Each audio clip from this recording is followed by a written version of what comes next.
Hey everybody, this video is a re-upload. It used to be on my main channel, Riding in the Ozarks, but my DR content was getting buried underneath all the Harley and Cruiser content, and it just wasn't getting promoted by YouTube. So I decided to keep that content separate, and I started a second channel over here called Adventure Riding in the Ozarks. And this is where you'll find my dual sport and adventure style motorcycle related content. Thanks, hope you enjoy the video. In this episode, we're going to put this DR650 back together and take it for the first ride. If you haven't watched the other videos in this series, you can go back and find a link to those in the description below, where we found this bike, but it was not running and had been parked for 4 years, and what it took to get it started.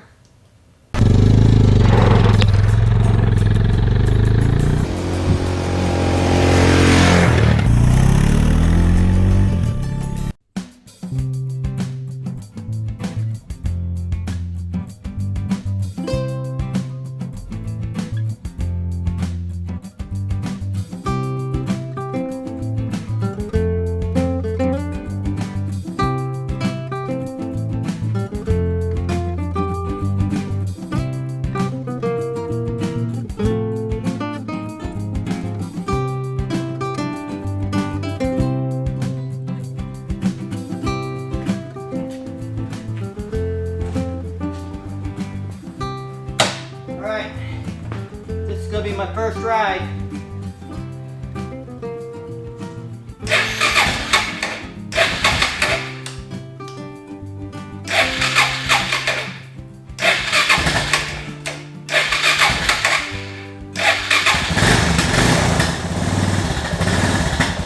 I know the front brake works, just the back brake has to get started.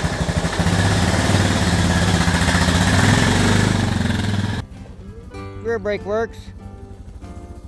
We'll go uphill first. Man, this thing feels kind of small. First impression to my Harley. I mean, it's tall to reach the ground, but body position's a lot different. I'm used to my arms being almost level. Here I'm pointed down. Bike seems to be idling okay. I don't want to get out on the main roads just yet, so we're going to cruise around this neighborhood. Make sure I'm not going to run into a problem in the first 2 minutes. Clutch feels good. Front brake feels good. Rear brake feels good. She'll lock it up. Bike's not dying when I clutch it, so idle seems to be okay. I'm sure it'll get better as it gets warmed up.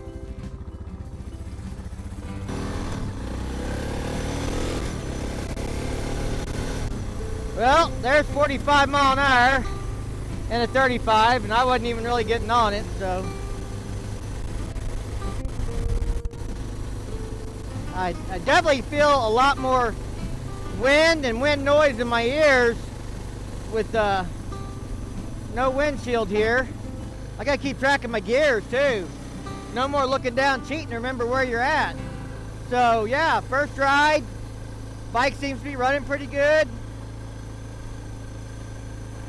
Definitely leaning's a little different. Alv, it's more nimble. Feels a little different than the Harley, that's for sure. Oh, no self-canceling turns. We got to remember that too. Considering it's set for 4 years, seems to be running good and doing good.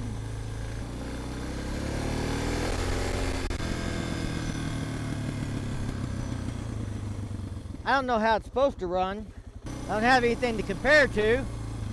I wanted something that I could take out and ride in the woods, gravel roads, Forest Service roads, things like that. We have some property I wanted to be able to go out to and ride around on, and I originally didn't plan on doing much riding outside of my local county and local area.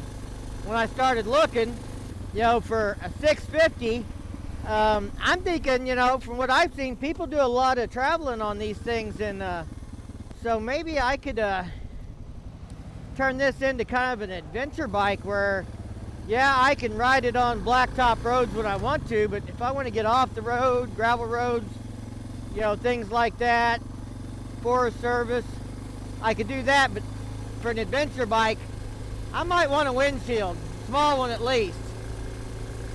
Are there add-ons for these? I haven't done any research. I know I'm asking you all to do the research for me and tell me, but you know, if you've got something you've used to make a DR650 more of an adventure bike, you know, windshield, bags, storage, larger fuel tank, you know, leave me a comment. Give me a link to what you've done. If you've got a video on it, post that or share it with me. I'd appreciate it. I know there's carburetor upgrades and tweaking the air box and that kind of stuff, and I don't know if I'm going to do that just yet. But probably, you know, first things first, if I'm going to buy it, storage is going to be the first thing, whether it's some kind of rear fender bag or side bags or a tank bag or something.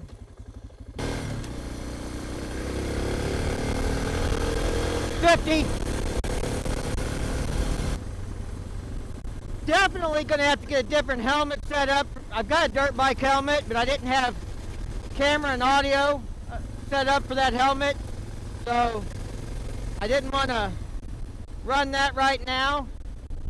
That mirror's loose, we're going to adjust that. But this half helmet ain't going to work without windshield. I get way too much wind noise. This half helmet's my helmet set up for moto vlogging on the Harley, where I have a windshield. So definitely different helmet setup and mic for this. Now I have a 3/4 helmet, street helmet I could wear with this, and I may just set that up. Okay.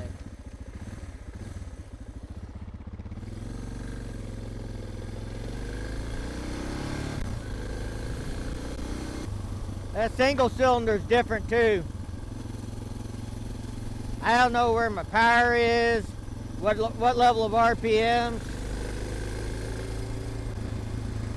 For 4 years now, I've been riding a Street Glide with a whole lot more cc's, like 1,000 more cc's than this.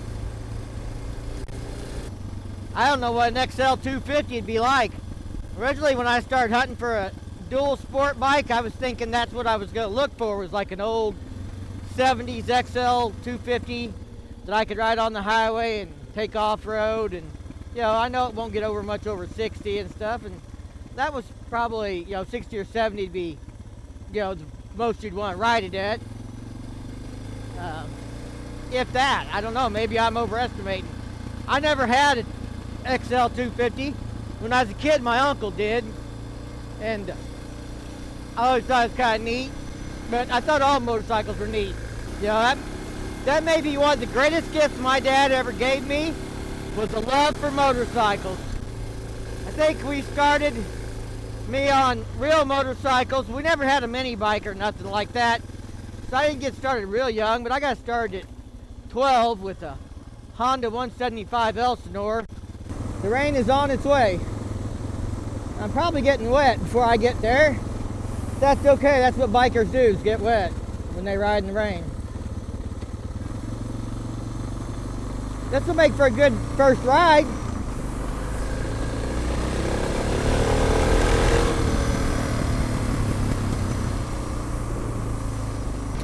I'm a little leery of knobbies on pavement still.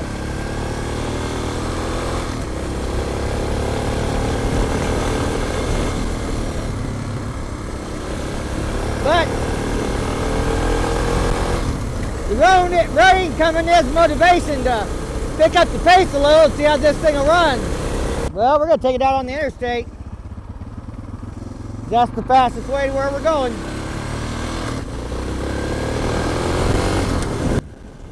At this point in the video, I dropped the audio levels way down. The wind noise is really bad on the interstate as I rolled around on the DR650. I apologize for some of the poor audio in this clip, but I was using a Tascam DR650 hooked up to the microphone that I normally use, and I had the input levels too high, and as the wind noise would increase, I would raise my voice, and then it caused the mic to clip and overmodulate, and we just ended up with some poor audio. We'll make sure for future videos that we're more prepared for that in this kind of environment and this kind of setup, and do a better job on that. Thanks for bearing with me though. Well, I have to say, it definitely feels more comfortable to ride it at 55 mile an hour than 75, 80 mile an hour. Not that I feel like I'm overly pushing it. It's just not, well, it's not what it was built for.